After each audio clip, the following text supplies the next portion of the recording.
네, 여러분 안녕하세요. 원광대 인문강좌 감성문학교실에 오신 여러분 환영합니다. 저는 진행을 맡은 임은영입니다. 올해 감성문학교실 첫 번째로 함께해 주실 분은요, 작년 2021년도 감성문학교실에서도 함께해 주셨던 반가운 분 모셨습니다. 네, 자기 자신을 욕망덩어리 무명 작가라고 당당하게 소개하는 분인데요. 읽고 쓰는 일이 내 인생의 전부라고 말하는 작가, 또 쓰는 일에 누구보다 치열하고 진심인 작가 이은정 작가님 모시고 이야기 나눠보도록 하겠습니다. 네, 작가님 안녕하세요. 안녕하세요. 네, 우리 카메라 보고 시청해주신 분들께 인사 한 말씀 부탁드릴게요. 네. 안녕하세요. 에세이 쓰는 소설가 이은정입니다. 반갑습니다. 오, 네, 제가 좀 더 부연해서 소개를 드리자면 우리 이은정 작가님은 2018년도에 개들이 짖는 동안이라는 단편 소설로 동서문학상 대상을 수상을 하셨고, 또 에세이집 눈물이 마르는 시간, 소설집 완벽하게 헤어지는 방법, 그리고 쓰는 사람 이은정, 또 최신작 시끄러운 고백까지 소설집과 또 에세이집 여러 권을 출간을 하신 그야말로 내공이 참 탄탄한 작가님입니다. 네, 이 시끄러운 고백은 나온 지 얼마 안 됐어요.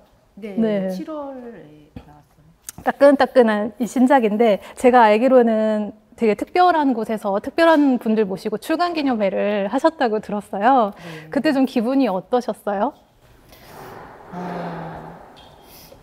그때 출간 기념회 1, 2부 해가지고 나눠가지고 했는데 1부는 독자분들 모시고 했고 2부는 제가 작가가 되기 전후로 저한테 많은 도움을 주시고 너무 사랑해 주셨던 주위에 이제 선후배님들 막 모셔가지고 그냥 감사의 인사를 드리는 자리였어요. 되게 뭉클했고 여러분들 선생님들도 되게 막 울컥하시는 분들도 많이 계셨고 그랬거든요. 그래서 되게 그것 일부도 뜻깊은 자리였는데 2부는 정말 잘했다는 생각을 했습니다. 작가님에게 특별하고 작가님을 계속 도와주셨던 고마운 분들이잖아요. 또 그분들을 한데 모여서 작가님의 책으로 뭔가 출간 기념회를 한다는 것은 제가 굉장히 벅찬 일이었을 것 같아요. 네. 아, 네. 아, 저도 그 자리에 참 갔어야 되는데. 초대했는데 안 오셨습니다. 안 간 게 아니라 못 간 겁니다. 아, 진짜. 아, 너무 아쉬웠습니다. 네. 저는 이 시끄러운 고백이라는 책을 읽으면서 여기 보면은 작가님의 에세이도 있고 정말 이 안에 수록된 시를 보면서 얼마나 긴 시간 동안 시를 몇 편을 읽으신 거죠? 평소에도 시를 많이 읽기는 하는데요. 이 책을 기획할 때만 한 200권 정도 읽은 것 같아요. 200편이 아니라 200권이라고 합니다. 와, 200권이면은 거의 거의 10,000편 좀 가까이 되려나요? 와. 이미 쓴 것도 있으니까 이미 읽어놓은 것도 있기 때문에 훨씬 더 많지 않을까 싶은데요. 네, 그때 그 시집을 다 살 수가 없어서 이걸 책을 준비하고 있다는 말을 들은 그 어떤 시인분들께서 시집을 좀 이렇게 증정도 해주시고 그다음에 어떤 시인의 작품 되게 좋은데 한번 읽어볼래? 그래가지고 막 보내주시기도 하고 출판사 대표님도 한 박스 이렇게 보내주시고 진짜 너무 감동적이다, 그 마음이. 이 보면 작가님의 에세이도 좋고 중간중간 나오는 시도 너무 좋은데 그 시마다 한두 마디씩 코멘트를 이제 밑에 적어주셨는데 네. 그게 너무 진짜 시 한 편 한 편을 진짜 허투루 읽지 않았구나가 느껴져가지고 저한테는 되게 뭐랄까 이 책이 종합 선물 세트 같은 그런 느낌을 받았거든요. 근데 아직 읽지 않은 분들에게 이 책이 어떤 책인지 좀 직접 소개를 한번 해주실 수 있을까요? 일단은 에세이를 쓰기 위해서 시를 읽었는데 시 때문에 에세이를 쓰게 된 좀 그런 특별한 책인데요. 시들이 너무 좋아서 조금 알려지지 않은 숨어있는 보석들을 제가 좀 이렇게 끄집어내려고 했는데 사실 알려진 작품들도 많이 있어요. 근데 이제 제가 울거나 주로 읽고 울었던 혹은 큰 감동을 받았던 그런 작품들을 이렇게 손글씨로 노트에 적어놨다가 에세이 이제 쓸 때마다 하나씩 읽어보고 좀 넣을 만한 거를 같이 이제 넣어서 한 편을 만들었거든요. 에세이 한 편씩을. 그러다 보니까 그래도 제 졸필이지만 제 에세이에도 좀 이렇게 편안하게 녹아나고, 그다음에 시도 좀 빛날 수 있는 네, 그런 일석이조. 거를 좀 만드느라 시간이 좀 많이 걸렸어요. 그러게요. 이게 그냥 내 글만 있는 것보다 다른 시인님의 글과 같이 들어가야 되는 책이기 네. 때문에 더 고민 많이 하시고 더 맞아요. 힘드셨을 것 네. 같아요. 또 한편으로는 이 안에 수록된 그 시를 쓰신 시인분들은 되게 좋아하셨을 것 같다. 너무 좋아하셨어요. 네. 그리고 뭐 이렇게 좀 몇 권씩 사가지고 그 발췌한 시라서 그렇게 양이 많지도 않는데 그거가 너무 좋으셨대요. 그래서 몇 권씩 사가지고 선물도 하시고 그러셨다고 들었어요. 네. 작가님은 이제 대부분의 독자들이 처음에는 소설가라고 많이 이제 알고들 있는데 에세이집도 많이 내셨고 처음에 소개하실 때도 뭐 에세이를 쓰는 소설가다 이렇게 얘기를 하셨어요. 이 소설 쓰기와 에세이가 조금 그래도 다를 것 같은데 작가님이 느끼시기에는 어떤 다른 점이 있나요? 제일 큰 차이점은 작가가 얼마만큼 드러나느냐 안 드러나느냐의 차이인 것 같은데요. 사실 에세이에는 숨을 수가 없어요. 숨을 수가 없다. 숨을 수가 없는데 소설에는 마음만 먹으면 숨을 수가 있으니까 그거에 가장 큰 차이인 것 같은데, 쓰면 쓸수록 에세이가 좀 더 힘든 것 같아요. 그게 사실은 나만 온전히 드러나는 인생은 없잖아요. 네. 그러니까 내 주위에 사람들도 있을 거고, 말하다 보면 뭐 가족, 친구, 동료, 어릴 적 기억 속에 또 누군가가 나오기도 하고, 내 기억이라고 해서 내가 함부로 쓸 수는 없잖아요. 다 가서 허락을 받고 뭐 하고 막 그럴 수가 없다 보니, 그다음에 또 누군가가 혹시나 내 기억이나 내 글 때문에 상처받지 않을까 이런 고민들을 하다 보면 사실 에세이를 쓰면서 생각을 많이 했던 것 같아요. 그럼 에세이에 어쩔 수 없이 이제 등장하는 뭐 지인들이 있을 경우에는 그래도 좀 얘기를 미리 해주는 편이신가요? 그렇지는 않고요. 혹시 사실 뭐 좋은 얘기를 하고 칭찬을 하고 그러면 굳이 뭐 허락 안 받아도 되니까. 근데 보통 우리 에세이가 그런 얘기보다 좀 이렇게 슬픈 기억이나 이런 거 아픈 얘기들이 많잖아요. 그럴 때면 타인의 얘기를 최대한 줄여보려고 하고 그 상황이나 나의 심리 상태나 그런 거 쪽으로 좀 방향을 잡으려고 하고요. 익명 처리를 하거나 하지 않으려고 노력하는 것 같아요. 네. 소설과 에세이의 차이는 에세이는 이제 자기를 드러내는 거다라고 얘기를 하셨고 그게 이제 쉽지만은 않다 하셨습니다. 우리가 학창 시절에 에세이라고 하면 그냥 산문이라고 표현을 하고 겪었던 거 편하게 쓰지 뭐 이렇게 받아들이는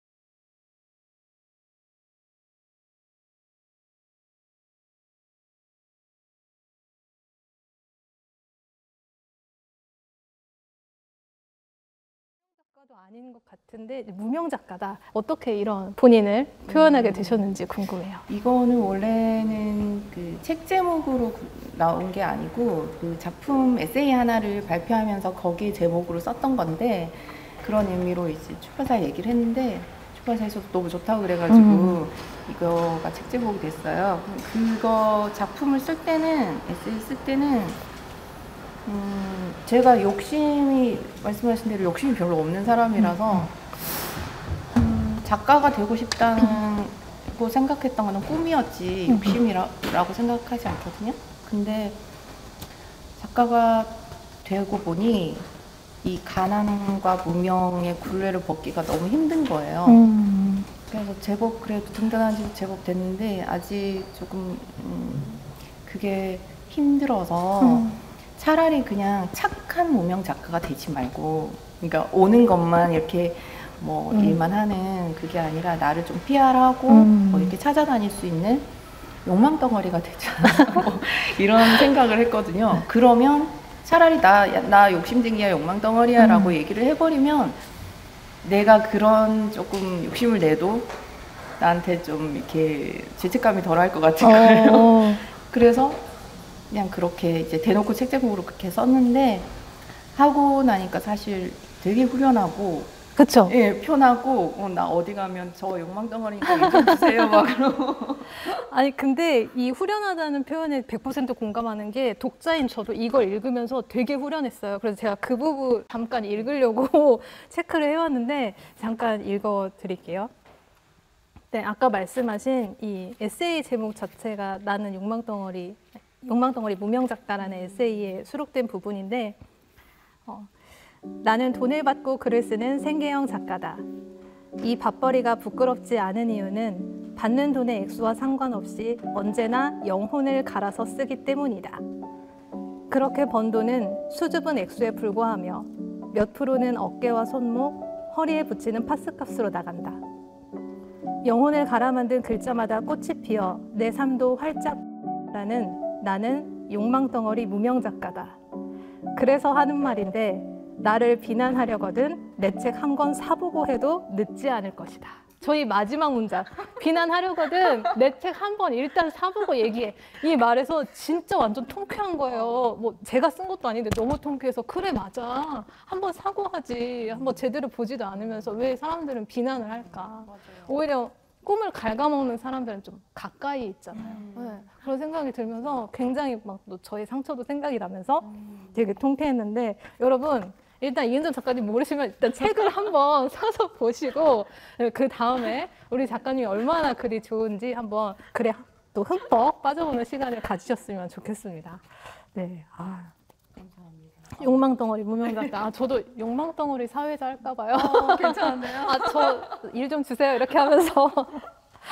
네, 아 지금이야 이렇게 뭐 북토크, 뭐 글쓰기 강연 여러 가지로 또 독자도 만나고 독자에게 사랑받는 작가로 이렇게 여러 책도 내셨는데, 그 이전에 굉장히 긴 또 무명 생활하셨거든요. 습작기가 되게 길었잖아요. 그게 참 많이 외로웠을 것 같아요. 방금 말씀드린 것처럼 나는 되게 열심히 한다고 하는데 주변에서 보기에는 그냥 하루 종일 그냥 방 안에만 있고 책상 앞에만 있는 것처럼 보이니까, 어떻게 보면 나를 응원해줬으면 하는 나의 가족이나 친구나 지인이 오히려 나를 사랑한다는 이유로 뭔가 자꾸 그만두게 하려고 하고 다른 길을 찾아보게 하고 이런 회유들을 많이 하잖아요. 그게 참 나 혼자만의 싸움으로도 쉽지 않은데, 그런 말들을 꿋꿋하게 버티면서 이 자리까지 오셨단 말이에요. 그 견도 궁금해요. 그때는 진짜 제가 매달릴 곳이 그거밖에 없었다고 생각을 했거든요. 왜냐면은 정년이 보장되는 아주 좋은 직업을 갖고 있는 것도 아니었고, 그렇다고 막 어떤 사람한테 의지하면서 살 수 있는 그런 조건도 아니었고, 그랬는데 이게 뭐 어떤 직업적인 거나 금전적인 거나 이런 걸 떠나서 그냥 마음적으로 제가 살아가기 위해서 매달릴 곳이 필요했던 거예요. 그래서 처음에 글을 썼을 때는 잘 몰랐는데 계속 쓰면서, 아, 내가 이거 하나는 해보고 죽어야겠다라는 생각이 계속 드는 거예요. 그래서 포기하지 못했던 것 같은데, 제일 지금 생각해보면은 그렇게 오래 할 수 있었던 건 그냥 절실함 하나였던 것 같아요. 이건 꼭 해보고 싶다. 딴 거는 몰라도 뭐 가난하게 살고 사랑을 찾지 못해도 좋으니까 그냥 작가는 한번 해보고 싶다, 이런 생각을 계속 했던 것 같아요. 이게 막 고시 공부도 그렇고 나 열심히 하고 있는데 이게 된다는 보장이 없으니까 하면서도 불안하진 않으셨나요? 불안했죠. 하지 않아도 불안하고, 하지 않고 있어도 생이 불안하고 매달리고 있어도 불안하고 다 불안했는데 그래도 하지 않는 것보다 해야 뭔가가 찾아온다는 거를 제가 공모전 20년을 하면서 느낀 거예요. 떨어져도 보내야 떨어지고 맞아요. 떨어졌다는 그렇죠. 소식도 보내야 듣고 그러다 보니까 무조건 해야 되는 거고 일단 쓰고 나중에 뭐 후회를 하든 뭐 좌절을 하든 해야겠다라는 생각이 들어서 일단 썼던 것 같아요. 진짜 근성이 대단하신 것 같아요. 그 힘든 시기를 버텨온 힘이 바로 그 절실함이었다. 네. 그 절실함을 넘어서 이제는 진짜 원하는 작가라는 꿈을 이루셨는데, 네. 딱 이제 뭔가 수상을 하고 작가라는 타이틀을 얻었을 때와 그 전과 그리고 지금과 생활을 비교했을 때 어떤 뭐 마음의 변화라든지 뭐 일상의 변화라든지 이런 게 있으실까요? 일단 가장 좋은 거는 주위에서 어디 가면은 이제 뭐 우리 딸 작가다 뭐 이렇게 얘기를 자랑할 수 있죠. 할 수 있다는 거가 아까 말씀하셨듯이 저는 그런 뭐 지지나 이런 응원이나 이런 걸 못 받고 습작기를 보냈기 때문에 지금 이제 그렇게 해주는 게 사실 또 나쁘게 생각하면 원망할 수도 있는 부분인데요. 저는 좋아요. 어디 가서 뭐 우리 딸 작가다 막 이렇게 해주는 거. 물론 아직 욕망 덩어리 무명 작가에 불과하지만 그렇게 얘기하는 것도 좋고 저의 뭐 사실 하면 할수록 이렇게 인지도가 조금씩 올라가고 책을 많이 내고 뭐 이런 데서 또 이렇게 활동하고 하면 경제적인 부분도 조금씩은 나아져요. 네, 조금씩 또 나아지고 그래서 가장 큰 거는 글쎄요 그 사람들이 인정해주는 거, 인정. 작가라고 불러주는 거. 그거 너무 그게 되고 싶었어요. 그냥 그 인정이 되게 고팠을 것 네네, 같아요. 20년 너무 동안. 되고 싶어서. 저는 어디 가면 은정 씨 이렇게 부르는 거 정말 싫어해요. 은정 작가님. 네, 그렇게 네. 항상 은정 작가님. 알겠습니다. 이 작가라는 타이틀을 드디어 이제 얻었어요. 어떻게 보면 이제 가장 힘들어서 진짜 막 죽고 싶을 만큼 힘들었을 때 이 작가라는 이 단어가 어떻게 보면 살린 건 아닐까라는 그런 네. 또 생각이 들어요. 맞아요. 이게 꿈이 사실 제가 뭐 아이돌이나 연예인 막 이런 게 꿈이었으면 그게 마흔이 될 때까지 그걸 유지할 수는 없었을 거예요. 그렇잖아요. 그게 할 수 그쵸. 있는 그게 있으니까. 근데 작가가 꿈이어서 이걸 포기가 안 되는 거예요. 차라리 뭐 30살까지 뭐 그런 게 정해져 있으면 그때까지만 하고 또 딴 길을 갔을 텐데 이거는 뭐 그런 게 없으니까 계속 했던 것 같아요. 어디 끝장을 내보자 그러면서 끝까지 해보자 그랬던 것 같아요. 저 근성 진짜 그 정말 큰 장점이신 것 같아요. 와. 어쨌든 이렇게 작가가 되어서 저와 같은 독자는 이렇게 작가님의 글을 만날 수 있어서 너무나 좋습니다. 아직도 좀 생각이 나는 게, 뭐 2년 전에 그 서울에서 여러 작가님 모시고 뭔가 이렇게 이야기 나눈 자리에 이제 독자로 갔을 때 다 끝나고 독자들이 작가님 손을 잡고 막 이야기를 나누던 그 장면이 전 너무 인상 깊었어요. 아니, 글이 아무리 좋아도 어떻게 저렇게 막 찾아가가지고 애절한 표정으로 저렇게 작가님을 막 이렇게 거의 신까지는 아닌데 나를 막 구원해줬어 하는 표정으로 이렇게 있을까. 읽는 사람도 치유가 되는 그런 글들을 써주시니까. 네.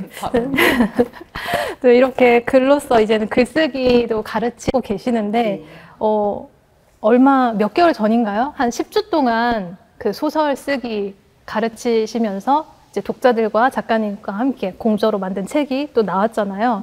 네. 이때 좀 기분이 어떠셨어요? 그냥 작가님 단독 책이 나오는 거랑 그거랑 또 기분이 남다를 것 같아서요. 그렇죠. 이게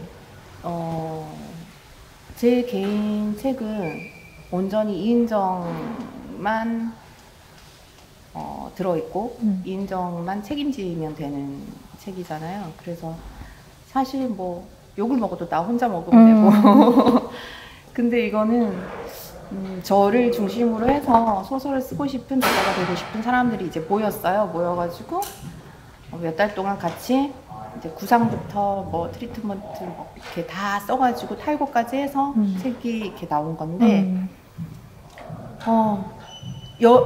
똑같은 꿈을 여러 명이서 똑같은 꿈을 꾸면서 달려온 거예요. 연령대도 다 다르고 근데 그 사람들의 그 꿈이 인집되어 있고 그리고 나도 그거를 응원하는 너무너무 절실한 마음을 담아서 그게 나왔는데 그 출간 기념회를 갔더니 다들 멋을 내고 이렇게 오셨는데 그쵸. 눈빛에서 눈빛과 그 표정들에서 그 뿌듯함, 보람, 막 성취감 이런 것들이 막 뿜어져 나오는데요. 제가 그게 뭔지 아는 사람이니까 그러니까요. 너무 울컥하는 거예요. 그래서 이거 참 어쩌면 가르친다는 게 위험한 일일 수 있는데 뭐 글 쓰는 게 답이 없으니까. 근데 잘했구나 그 생각이 들었어요. 그날을. 그날의 뭉클함은 또 다른 네, 의미의 너무너무 뭉클함이었을 것 같아요. 감동, 감격? 맞아요. 네, 그런 거였어요. 보람이랑 저 개인적인 보람과는 조금 거리가 먼 그냥 제가 감동받은 그 사람들을 보면 그런 날이었던 것 같아요. 긴 시간 동안 아무리 글을 오래 써왔다고 하더라도 이제 제가 생각하기에 내가 잘하는 것과 잘하는 걸 가르치는 건 조금 다른 영역이라고 생각을 하거든요. 글을 오래 써오셨어도 글쓰기를 가르치는 게 좀 힘들진 않으셨어요? 제가 그 작가가 되기 전에 논술 가르치는 일을 했었는데 그거는 이제 입시를 위해서 글을 배우는 애들이 오는 거였고 지금은 꿈을 못다 이룬 꿈을 절실하신 분들 해보기 위해서 오시는 약간 좀 나이가 있는 분들이 많으세요. 그래서 그거와 그거의 차이가 너무 큰 거예요. 그때는 제가 솔직히 말하면 그냥 직업, 돈벌이 수단으로 이렇게 생각했다면 지금은 그 꿈을 너무너무 같이 뭐 이렇게 해주고 싶은 거예요. 그걸 아니까 그 마음을. 그래서 막 진짜 제 진심이 너무 많이 담겨 있는 것 같아요. 수업하면서. 네, 그래서 그걸 다행히 또 알아주셔가지고 그분들이 에너지를 굉장히 많이 쏟으셨겠어요. 네, 그 수업하는 많았어요. 내내. 저도 그랬고 또 그분들도 그렇겠죠. 네. 그럼 주로 그분들은 뭔가 소설가의 꿈이 있었거나 그런 분들이 주로 오셨어요? 네, 그런 분들이 많고 그다음에 그냥 이 홍보를 보고 나도 쓸 수 있을까? 뭐 이런 생각을 갑자기 하셔갖고 처음으로 진짜 글쓰기는 처음인데 해도 돼요? 라고 물어보시고 오시는 분들도 계셨던 것 같아요. 글쓰기 처음인데 소설 쓸 수 있어요? 그럼요. 아, 그래요? 그럼요. 누구나 처음은 그렇게 시작하지 않아요. 저도 처음이 있었을 테고 다들 처음이 있었을 테죠. 그 첫발 내딛는 게 다 힘들지. 이렇게 딱 균형만 딱 잡으면은 우리 뭐 일어서서 달리기도 하고 나중에는 막 그러잖아요. 첫 발이 제일 중요한 거예요. 탁 딛고 일어서는 거. 탁 딛고 일어서려면은 이은정 작가님을 만나면 탁 딛고 일어설 수 있습니다. 그런데 뭐 그분들도 처음에는 굉장히 이제 막막했을 테고, 이걸 시청하시는 분들 중에 글을 한 번도 써보지 않은 분 계실 텐데, 막상 쓰려고 이렇게 모니터 앞에 있으면 이렇게 눈만 끔뻑끔뻑 하고 있게 돼요. 내가 진짜 뭘 써야 될지를 모르겠거든요. 뭘 쓰면 좋을까요, 작가님? 전 그거 질문을 되게 많이 받는데요. 일단 버려야 될 거는 잘 쓰려는 마음. 잘 써야지 하는 이 부담감 때문에 우리 왜 노래방 같은데 사람들하고 막 가면 잘 불러야 노래는 누구나 할 수 있잖아요. 맞아요. 근데 잘 부르려고 하니까는 그게 이제 긴장이 되고 막 부담이 되는 거예요. 글쓰기도 마찬가지인 것 같아요. 일단 잘 쓰려고 하는 마음을 없애버리면 우리 옛날에 막 그냥 일기 쓰듯이 편하게 그냥 이렇게 내 스타일대로 하겠다라고 생각을 한다면은 부담될 게 없고 그다음에 그 잘 쓰는 거에 답을 찾으려고 하면 안 되는 것 같아요. 그럼 따라가지. 너무 어려운데요. 그렇죠. 저는 글쓰기 전부터 막 잘 쓰고 싶던데. 그렇게 돼요. 근데 그 마음을 일단 버리는 게 제일 중요한 것 같아요. 그래서 저도 몇 년을 해도 막 답이 없고 안 될 것 같고 그래서 그냥 그동안 제가 막 이렇게 작업소도 있고 뭐 하고 했던 거를 놨어요. 놓고 아 몰라 내 스타일대로 할래. 그리고 이제 제 스타일대로 쓴 걸로 저 등단했거든요. 아. 그 앞에 썼던 소설들을 다 이제 제가 지금 생각했을 때는 약간 흉내를 내려고 했던 것 같아요. 그래서 잘 쓰려고 하니까 자꾸 잘 쓴 것들을 보게 되고 막 이렇게 하다 보니까 따라하고 뭔가, 싶고. 따라간 것 같아요. 근데 저 등단작은 개들이 짖는 동안 그거는 제가 그 바닷가에서 정말 그 개들이 짖는 걸 보고 쓴 거라서 저만 쓸 수 있는 제가 본 느낌대로만 갈 수 있는 소설이었던 거예요. 그래서 그냥 이대로 써보자 모르겠다 그랬는데 그게 잘 되고 나서 계속 그렇게 그 생각을 하고 있어요. 뭘 잘하려고 하지 말고 어떤 답을 찾지 말고 그냥 내 스타일대로 내 느낌대로 내가 본 대로 그렇게 가야겠다. 내 길로만 가야겠다. 그런 생각을 좀 많이 하는 것 같아요.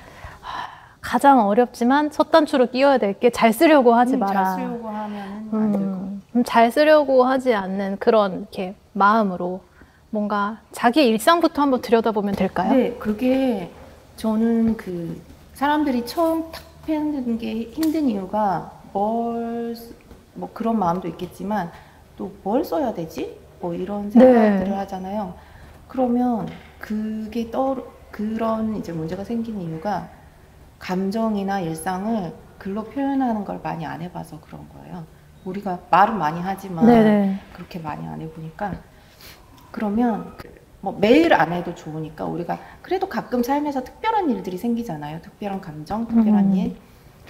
그때마다 일기 정도의 자유롭게 좀 남겨두는 게 가장 좋을 것 같고 사실은 그런 신나는 일보다 좋은 일보다 슬픈 일을 겪고 나서 어떤 감정이 들었다는 그 정도의 메모만 써놔도 나중에 이제 조금 글을 익숙하게 쓸 수 있게끔 됐을 때 그게 참 그 감정을 다시 불러서 쓰기가 좀 편안해지는 것 같아요.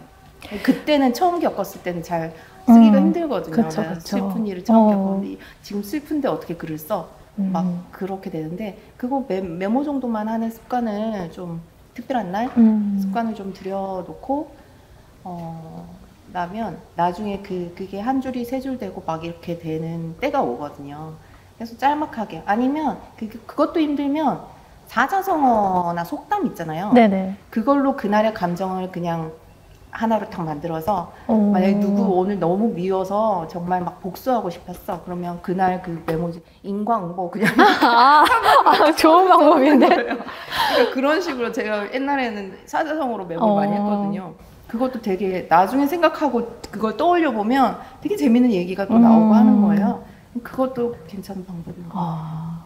일단은 기쁜 일보다는 자기 아픔을 좀 들여다보고 당장은 그 감정을 들여다보기 어려우니 간단하게 기록을 해놨다가 나중에 좀 이렇게 차분히 써봐라 이렇게 얘기를 해주셨어요. 아니 저는 뭐 독서 모임이나 이런 사람들을 만나면 가장 많이 고민을 듣는 게 나도 내 생각이나 감정을 글로 써보고 싶다. 근데 막상 쓰면 내가 떠올리기 싫었던 그 감정이 너무 선명해져서 쓰다 말게 된다. 이게 너무 좀 힘들다. 어떻게 해야 되냐. 이런 고민 제일 많이 들었거든요. 어쨌든 그걸 객관적으로 바라보고 그 감정에 매몰되지 않으려면 일단 시간이 필요한 거군요. 그렇죠. 그게 최근에 사실 진짜 비슷한 질문을 들었어요. 책을 낼 기회가 있었는데 내지 않았다고 하셔서 왜 그러냐 물어보니까 자신의 치부를 드러내는 게 너무 싫었다고 말씀을 하시는 거예요. 그러면서 도대체 어느 정도의 자신을 드러내야 될까요? 이렇게 하셔서 제가 그랬어요. 치부를 꼭 드러내야 좋은 글은 아닌데요? 이렇게 말씀드렸어요. 그랬더니 아니 근데 그걸 내가 이런 사람이 됐으면 어떤 과정을 거쳐서 그런 뭐 어리적에 싸움을 했거나 뭐 병원비로 물어주고 막 이런 그 과정을 얘기를 해야 될 텐데 막 이렇게 하는 거예요. 근데 그게 주제가 아니면 한 권의 주제가 그게 아니라면 한 권의 주제가 어떤 폭력적인 그런 게 아니라면 그냥 나의 에세이를 한 권을 내는 거라면 굳이 그 얘기를 쓸 필요가 없다. 그랬더니 그게 너무 아프고 내가 너무 아프거나 혹은 부모님이 너무 아프거나 거기에 쓰여진 어떤 사람이 혹시나 아플 수 있다고 느껴지면 저는 그런 글은 안 쓰는 게 맞다고 생각하거든요. 누군가가 한 사람이라도 내 글 때문에 아파진다면 그냥 그런 글은 안 쓰는 게 좋다고 생각을 해요. 근데 굳이 그런 글을 쓰지 않아도 사람이 눈물 나고 감동받고 이 사람에 대해서 알게 되는 게 꼭 그렇게 막 안 좋은 점을 드러내고 상처를 얘기해주고 그래야 되는 건 아니잖아요. 그래서 그냥 저도 그렇거든요. 저도 막 되게 솔직하게 썼다고 사람들은 막 그렇게 얘기하는데 저를 다 드러낸 건 아니에요. 또 여기까지 말할 수 없는 거는 안 되고 막 이렇게 하면서 썼는데 그거를 잘 생각을 해서 내가 이거를 내면 나는 괜찮은데 혹은 누군가가 이제 아플 수도 있겠다. 뭐 이렇게 손가락질 받을 수도 있겠다. 뭐 이런 생각이 들면 차라리 그런 글은 안 쓰는 게 맞는 것 같고요. 그 선 안에서 솔직할 수 있는 게 최고의 이제 진실성을 발휘를 해서 솔직하게 쓰는 게 좋을 것 같아요. 굳이 나와 남을 상처를 내면서까지 치부를 드러난다고 해서 그 글이 좋은 글이 될까요? 저는 그렇게 그렇죠. 그러니까 내가 너무 아픈 글도 굳이 뭐 그렇게까지 힘들여서 쓸 필요는 없다. 다만 그 이전에 그 솔직함 이 안에서는 글을 써라. 그때는 이제 그렇게 써야죠. 근데 요 안에서도 힘들어하는 사람들이 있어요. 왜 힘들까? 뭐 저를 떠올려봐도 그렇고 사람들을 떠올려봐도 그렇고 내 안에 부끄러움이라는 게 다 있잖아요. 그러니까 그게 딱 자기 검열에 걸려버리는 거예요. 아, 나 이거 부끄러운데 이거 써도 될까? 막 이런 마음. 그러니까 그 벽을 깨야만 그 약간 작가님이 말한 이 범위 안에 있는 글이 나올 것 같은데 그걸 깨지 못하는 그러니까 용기가 없는 사람들도 많이 있거든요. 근데 그걸 한번 깨보셨잖아요. 네. 근데 저는 그거를 함부로 깨지 말라고 말씀드리고 싶어요. 지금은 제가 이렇게 이렇게 그 작가로 살아보니까 저는 시작부터 첫 책부터 그랬거든요. 그래서 사실은 막 처음에는 별 생각이 없었는데 이제 자꾸 이 생활을 하면서 뒤에 책보다 첫 책 얘기하는 분들이 많거나 아니면 내가 소설을 계속 쓰고 있는데 옛날에 썼던 에세이에 너 그게 뭐 그게 너무 강렬했구나. 네, 그런 사람들도 있고 그래서 그렇다 보니 아 처음부터 내가 너무 이렇게 발가벗겨졌구나 그런 생각을 했어요. 그래서 그 벽을 굳이 이렇게 뛰어넘으려고 하지 말고 안 써지면 묵히는 수밖에 없어요. 소설도 에세이가 아니라 소설도 사실 무슨 글이든 막힐 때가 있거든요. 그러면 전 무조건 묵히라고 하거든요. 저는 이제 오래 걸렸기 때문에 묵힌 시간이 또 이렇게 많이 걸렸어요. 막 3년도 5년도 묵혔다가 다시 쓰고 막 이랬는데 그냥 놔두는 거예요? 네, 그 생각을 잊어버리는 거예요. 그렇게 했는데 뭐 그렇게까지 하셔갖고 길게 가실 필요는 없고 사실 사람이 살기 바쁘니까 요즘 사람들은 뭐 한 달만 있어도 그 뭘 썼는지 잘 기억을 못해요. 그러면 그냥 한 달 정도 쓰다가 망 글을 한 달 정도 후에 읽으면 또 새로운 그 한 달만큼 성숙한 내가 있잖아요. 그래서 그 눈으로 보면 또 새로운 게 막 보인단 말이에요. 그렇게 자꾸 묵히는 습관으로 해가지고 조금씩 뭐 1년이면 1년 했다가 뭐 이제 한 달로 그 다음에 뭐 이틀로 이런 식으로 조금 줄여나가서 묵혀보는 게 제일 좋을 것 같아요. 상처도 좀 그렇잖아요, 우리. 그렇죠. 시간이 지나면 좀 아물어지니까 네. 글도 네. 마찬가지네요. 처음부터 너무 막 그 감정에 직면해서 막 아픔을 파헤쳐가면서 쓸 필요 없이 조금 시간을 두고 글도 이렇게 익혀라 이런 이야기를 또 해주셨습니다.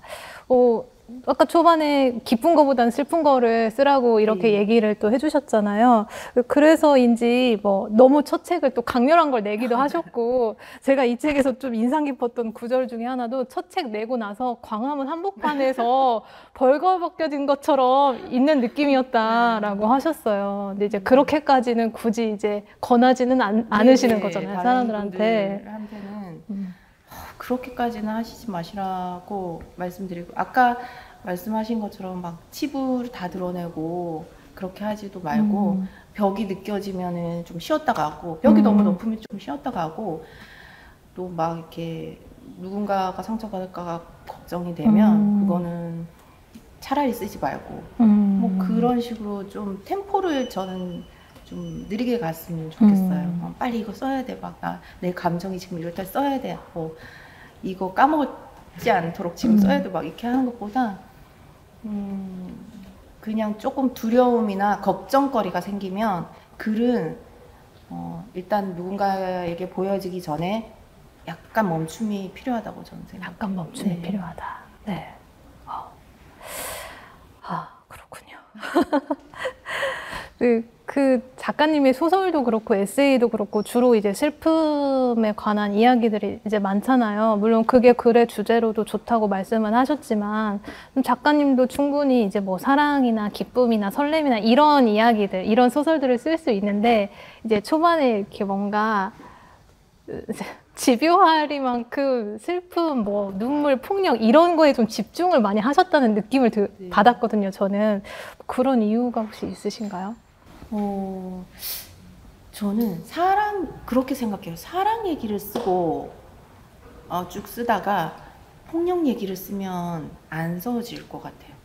왜냐면 약간 좀 비유가 이상할 수 있는데, 우리가 아주 맵고 자극적인 음식을 먹다가 이렇게 건강한 음식을 먹으면 좀 이게 느낌이 안 오잖아요. 그런 거 먹다가 또 다이어트 막 식품 먹다가 막 피자나 뭐 이런 거 먹을 때 되게 막 이렇게 흥분되는 것처럼. 근데 저는 그래서 약간 제가 순서를 정한 게 있어요.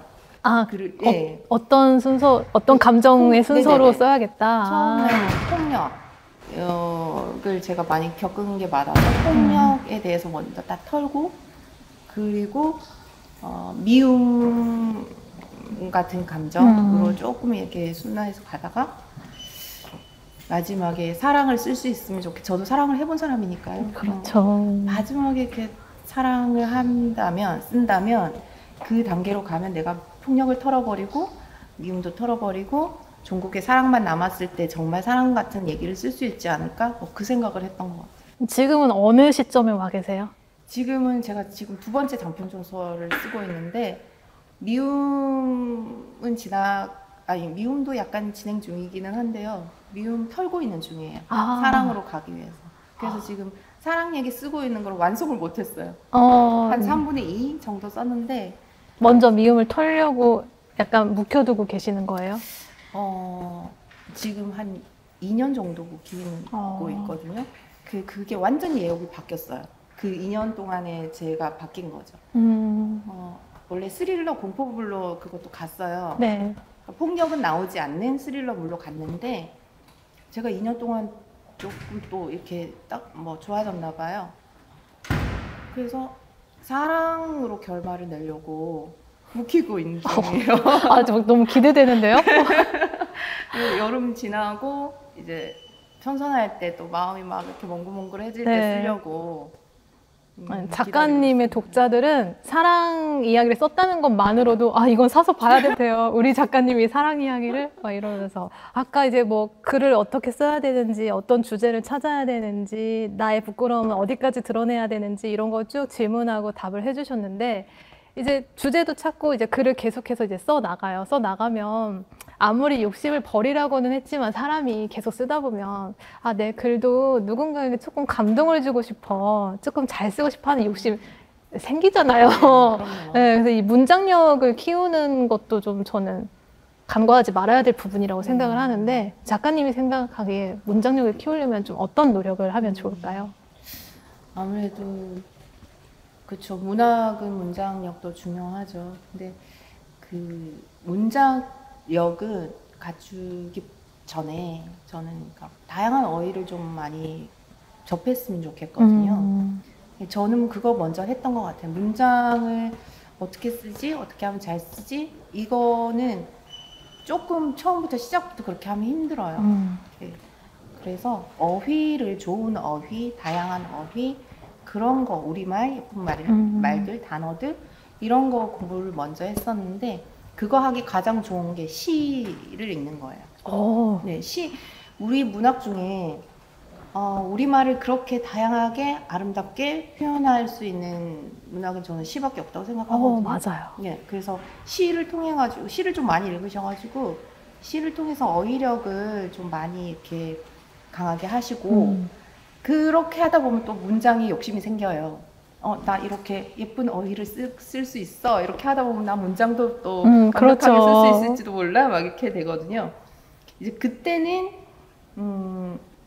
그 자기가 쓴 작품을 퇴고하는 게 사실은 읽는 것보다 읽는 것도 뭐 중요하죠. 글을 쓰려면. 근데 문장 자체 그냥 문장만 봤을 때 작품이 아니라 문장만 봤을 때 그 수준을 조금 올릴 수 있는 좋은 방법은 내가 쓴 거를 퇴고하는 과정이 가장 큰 것 같아요. 저는. 그래서 퇴고에도 굉장한 공을 들여야겠네요. 그거를 정말 아무것도 아닌 세상에 없었던 거를 내가 만들었고 또 그거를 뭔가 이렇게 보기 좋게 다듬거나 이렇게 전달이 잘 되도록 막 좋은 여러 가지 수백 개의 어휘 단어를 가지고 막 넣었다 뺐다 해보고 막 이러잖아요. 그 과정이 당연히 어휘력이 좋아야지 뭐 여러 가지를 해볼 수가 있고 그리고 문장을 내가 만들어 봐야 이게 어떤 구조로 어떻게 써야지 좋은 문장이 나오는지 잘 본인이 파악을 해야 되거든요. 근데 남의 글만 주구장창 보는 거는 그 훈련에 조금 좀 미흡한 것 같아요. 그래서 효과가 가장 좋은 거는 좋은 글, 시를 위주로 많이 읽으면서 일단 뭐 한 줄이든 두 줄이든 내가 내 글을 써가지고 그거를 변형시키고 바꾸고 퇴고하는 그 과정을 꼭 일단 퇴고를 위해서는 어느 정도 이제 묵혀서 다시 보고 그러니까 나의 성장에 맞춰서 글도 같이 성장해 갈 수 있겠네요. 네. 그래서 저는 초기의 작품들, 그러니까 습작 초기의 작품들 한 20몇 년 전의 것들을 버리지 않고 있거든요. 그거를 다시 읽고 싶지는 않아요.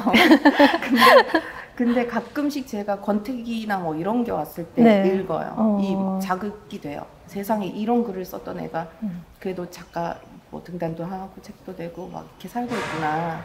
막 그런 자극을 조금 주는 것 같아요. 그래서 내가 성장했다는 것도 느껴지고 내 스스로 이제 느껴지고 그래서 좀 그런 과정이 필요할 것 같아요. 네. 굉장히 좋은 팁 주신 것 같아요. 어휘력 위해서 좋은 시도 많이 읽고 좋은 또 어휘를 찾고 그리고 자신의 글도 꼭 써보고 반드시 퇴고하는 습관을 길러라.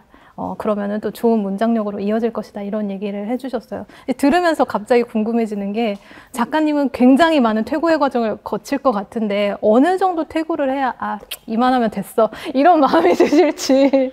저는 사실은 완벽하게 마음 흡족하게 해가지고 보낸 글은 없는 것 같아요.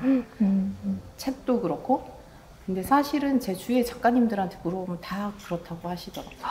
다 뭐 이건 완벽해 이제 더 할 거 없어 해서 보낸 게 아니라 마감이 있기 때문에 보낸 거. 퇴고의 종료는 마감이구나. 마감이 없으면 계속 그 뒤에도 계속 퇴고를 하는 거의 거예요. 계속 봐요. 그러니까 공모전도 마감이 있잖아요. 네. 그래서 이거 공모전용으로 쓰다가 계속 퇴고를 해요. 당선하고 싶으니까 막 계속 퇴고를 하다가 내일 모레 이제까지 우편 보내야 하면 막 프린트해서 그냥 이제 보내는 거죠. 마감이 있는 게 오히려 다행이네요. 네, 맞아요. 그렇기도 해요. 맞아요. 이렇게 오늘 막 이야기 나누면서 뭐 글쓰기에 대한 좋은 이야기 많이 전해주셨는데 글 쓰고 싶어하는 사람들 많이 만나면서 이런저런 조언도 많이 해주셨을 거예요. 그중에 좀 기억에 남는 분들이라거나 아니면 작가님께 글을 배운 분들에게서 발견한 점이 있다면 어떤 것들이 좀 있으신가요? 그때 그 공저 우리 다 같이 냈던 그 출간 기념회에서 수강생이셨던 한 분이 그 말씀을 하셨어요. 소감으로 이은정 작가를 만나서 세상 보는 눈이 달라졌다, 고맙다 이런 얘기를 하셔갖고 제가 또 그 자리에서 우걱을 했거든요. 와, 이보다 더한 찬사가 있을까 싶은데요. 네. 세상 보는 눈이 달라졌다. 네, 그렇게 말씀하시는 거예요. 그래서 그냥 이렇게 무표정하게 있다가 완전 너무 울컥했었는데 그런 얘기들을 어디선가 들으면 조금 힘들고 조금 무명하고 조금 가난해도 작가가 되기를 잘 했다. 지금 이렇게 버티고 있는 거를 잘하고 있다. 뭐 이런 생각이 들고 감사하고 또 가르치는 일이 아까 얘기했던 것처럼 그 위험한 일일 수도 있고 감히 누가 누구를 문학을 가르치겠어요. 근데 그런 분들 얘기 들으면 뭐 내가 가진 탤런트가 조금이라도 있다면 그렇게 좀 변화가 되고 성장되고 같이 그러면 좋을 것 같아서 그것도 계속 하고 싶고요. 수업도. 그래서 저는 그것 하면서도 제가 이렇게 저도 감동받고 저도 성장을 하거든요. 같이 가는 것 같아요. 그래서 우리는 같이 그냥 쓰는 사람이지 제가 조금 먼저 썼습니다 라고 얘기를 하지 뭐 내가 작가라서 뭐 당신 수강생이라서 그렇게 얘기하지는 않아요. 우리 그냥 같이 쓰는 사람? 난 조금 먼저 쓴 사람. 너무 좋다. 그러면은 그때 이제 어쨌든 그 수업이 끝나고 나서도 가끔 이제 뭐 안부도 여쭙고 하실 것 같은데 그분들 계속 글을 쓰고 계시나요? 네, 계속 쓰고 계시고 그 수업 끝나도 끝나고 다음 학기 이제 그게 연기 빨리 나오지가 않으니까 1대1 지도를 해주실 수 있냐고 해가지고 지금 몇 분은 1대1로 하고 계시고요. 그리고 뭐 생일날 막 이런 날 막 쿠폰 막 보내주시고 연락은 그렇게 다 하고 계시고요. 네. 그분들은 왜 수업이 끝났는데도 계속 1대1 수업을 요구하고 또 자기는 왜 계속 써나가야겠다는 그런 마음을 먹으셨을까 한번 생각을 좀 해보셨을 것 같은데 제가 직접 물어본 적이 있어요. 그 개인적으로 해달라 하시는 분께 그랬더니 다른 수업도 많이 들으신 분이에요. 근데 딴 데서는 절대로 알려주지 않는 진짜 현실적인 이야기들을 해준다라고 얘기하는 거예요. 그러면서 그분은 심지어 제 수업 듣고 문창과를 편입을 해서 이거 제대로 해보고 싶으셔가지고 가셨다고 하셨거든요. 근데 학교에 들어가서 수업을 듣는데도 이인정 강의가 그리웠다는 거예요. 그러면서 이거 과외를 해달라. 네네. 그래서 이제 하여튼 그런 얘기 들으면 되게 되게 절실하고 네, 그분들은 이분은 절실하구나. 작가가 되겠구나. 나 옛날에 보는 것 같고 막 그런 생각이 들어요. 언젠가 아마 동료로 만날 것 같습니다. 이게 뭐 작가로 도전하는 분들은 당연히 이제 글을 지속적으로 쓰시겠지만 그렇지 않은 그냥 저와 같은 일반인들도 글을 쓰면 좀 삶이 어떻게 좀 달라질까요? 일단 가장 큰 거는요.